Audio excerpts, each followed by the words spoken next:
Good morning, friends. Myself Jatin Dave from Asapura School and welcome all of you once again. जैसे कि आप जानते हैं दोस्तों, ये हमारा 11th कंटिन्यू वीडियो है chapter number 4 carbon and its compound को लेकर। और ये हमारा इस कार्बन एंड इट्स कंपाउंड को लेकर आखिरी वीडियो भी है। यहाँ पर हम आपसे बात करेंगे। हमारा टॉपिक चल रहा है शॉप एंड डिटर्जेंट और पर्टिकुलरली हम शुरुआत करते हैं मिसल्स के साथ। Soaps are molecules in which the two ends have a differing properties. Soap का जो मॉलिक्यूल्स हैं इसके दो एंड होते हैं और दोनों डिफरेंट प्रॉपर्टीज के साथ होते हैं। One is called the hydrophilic, एक को हाइड्रोफिलिक कहा जाता है, that is dissolve in water, जो कि पानी में घुलता है। While the other and is the hydrophobic, दूसरा है वो हाइड्रोफोबिक है and that is it dissolve in hydrocarbons, जो कि हाइड्रोकार्बन के अंदर डिजोल्व होता है। When soap is at the surface of water, जब साबुन पानी की सरफेस के ऊपर होता है, the hydrophobic tell of soap will not be soluble in water. तब हाइड्रोफोबिक टेल जो होता है वो सोप की जो टेल होते हैं, हाइड्रोफोबिक टेल होती है सोप की, ये पानी में सोल्यूबल नहीं है and the soap will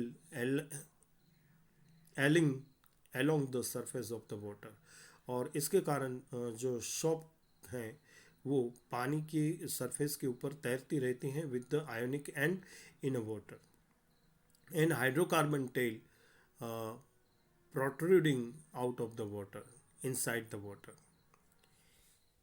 This molecule have the unique orientation that takes the hydrocarbon portion out of the water, and this is achieved by the forming clusters of the molecule in which the hydrophobic tails are in the interior of the cluster and the ionic ends are on the surface of the cluster.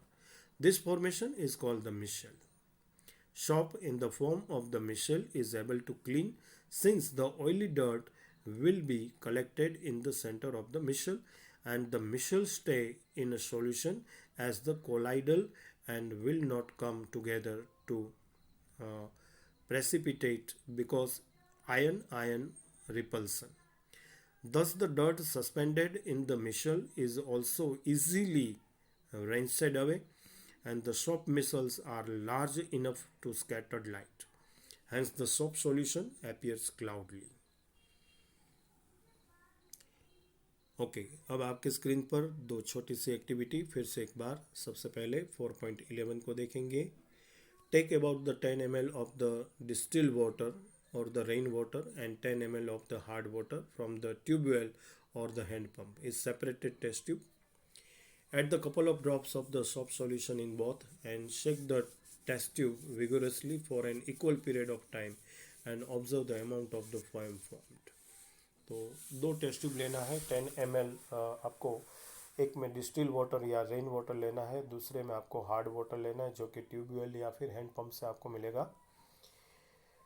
Separate test tube में लेने के बाद दोनों में आपको soap solution के कुछ drops डालने हैं और इन दोनों को शेक करना है इक्वल पीरियड ऑफ टाइम के लिए, और इसमें प्रोड्यूस होने वाले अमाउंट ऑफ फोएम आपको देखनी है। In which test tube do you get more foam, किस में ज़्यादा देखने को मिलती है। In which test tube do you observe the white curdy precipitates, और किस टेस्ट ट्यूब के अंदर आपको वाइट कर्डी प्रेसिपिटस देखने को मिलते हैं।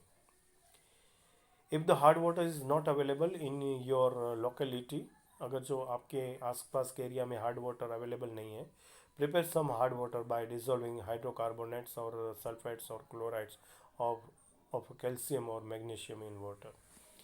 तो हार्ड वाटर आपको खुद भी प्रिपेयर कर सकते हो। किस तरह से प्रिपेयर करोगे, तो आपका जो पानी है उस पानी में आपको डिजोल्व करना होगा हाइड्रोकार्बोनेट्स को या फिर सल्फेट को या फिर क्लोराइड्स ऑफ कैल्शियम को, मतलब CaCl2, या फिर सल्फेट्स को आप इसके अंदर डाल दो या फिर मैग्नीशियम को पानी में डाल दो और इस तरह से हार्ड वाटर फॉर्म कर सकते हो। यहाँ पर दो क्वेश्चन पूछे गए थे कि इसमें ज़्यादा फोम होगा, तो फोम ज़्यादा होगा डिस्टिल वाटर के अंदर, रेन वाटर के अंदर। और दूसरा जो क्वेश्चन पूछा गया था, अवेलेबल वाइट कर्डी प्रेसिपिटेट्स किस में देखने को मिलेंगे, तो ये आपको देखने को मिलेंगे हार्ड वाटर में ज़्यादा देखने को मिलेंगे। ओके, एक और एक्टिविटी है आपके स्क्रीन पर। Now take 2 test tube with about the 10 ml of the hard water. अब दोनों में आपको हार्ड वाटर लेना है and add 5 drops of soap solution in one and the 5 drops of the detergent solution to another. एक में आपको shop solution लेना है, दूसरे में डिटर्जेंट सॉल्यूशंस को लेना है and shake both the test tube for the same period time. और फिर दोनों को घुमाते रहिए, सेम पीरियड ऑफ टाइम में शेकिंग करते रहिए। Do both the test tube have the same amount of foam? क्या दोनों में सेम अमाउंट ऑफ फाइम देखने को मिला? नहीं। नेचुरली डिटर्जेंट वाले टेस्ट ट्यूब में ज़्यादा देखने को मिलेगा। In which test tube is the curd is solid formed? तो ये आपको देखने को मिलेगा सॉप सॉल्यूशन वाले टेस्ट ट्यूब के अंदर। Okay, have you ever observed while bathing that foam is formed with the difficulty and an insoluble substance means scum remains after washing with the water? क्या कभी आपने देखा है bathing that foam is formed with the difficulty? Bathing के वक्त जो फोएम produce होते हैं, difficulty and insoluble substance remains after washing with water.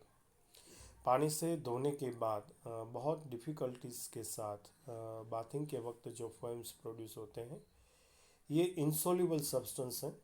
ये इनसॉल्युबल सब्सटेंस कुछ बाकी रह जाते हैं and this cause the reaction of shop with calcium and magnesium salt. और ऐसा इसलिए होता है क्योंकि यहाँ पर सॉप है वो रिएक्ट करता है कैल्शियम और मैग्नीशियम सॉल्ट के साथ, which cause the hardness of water. और ऐसा इसलिए रह जाता है, मैग्नीशियम सॉल्ट और कैल्शियम सॉल्ट सॉप रिएक्शन में बाकी रह जाता है क्योंकि यहाँ पर हार्ड वाटर का यूज़ हुआ है and hence you need to use the large amount of soap. तो यहाँ पर हमें डर्ट को रिमूव करने के लिए बहुत ज़्यादा मात्रा में सॉप का यूज़ करना होगा। This problem is overcome by using another class of the compounds is called the detergent. तो इस प्रॉब्लम की सॉल्यूशन के लिए हमें एक और कंपाउंड का यूज़ करना होगा जिसे डिटर्जेंट कहा जाता है, और ये भी एक क्लिनसिंग एजेंट है। Detergent are generally ammonium and sulphonate salt of the long chain carboxylic acid.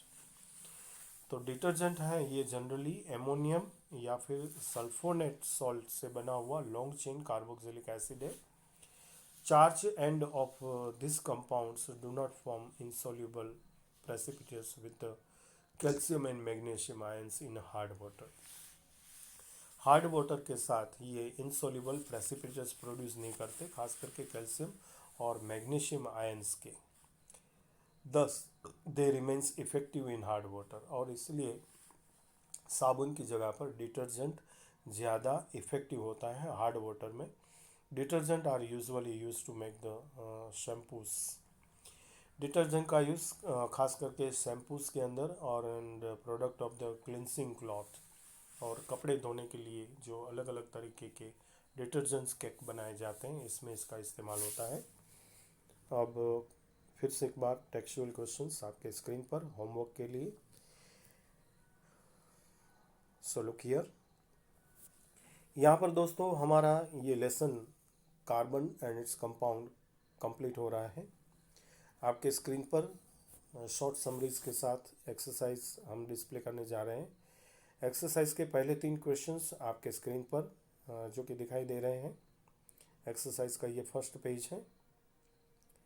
इसके बाद अनदर क्वेश्चंस नंबर 4 से लेकर 15 तक और ग्रुप एक्टिविटी।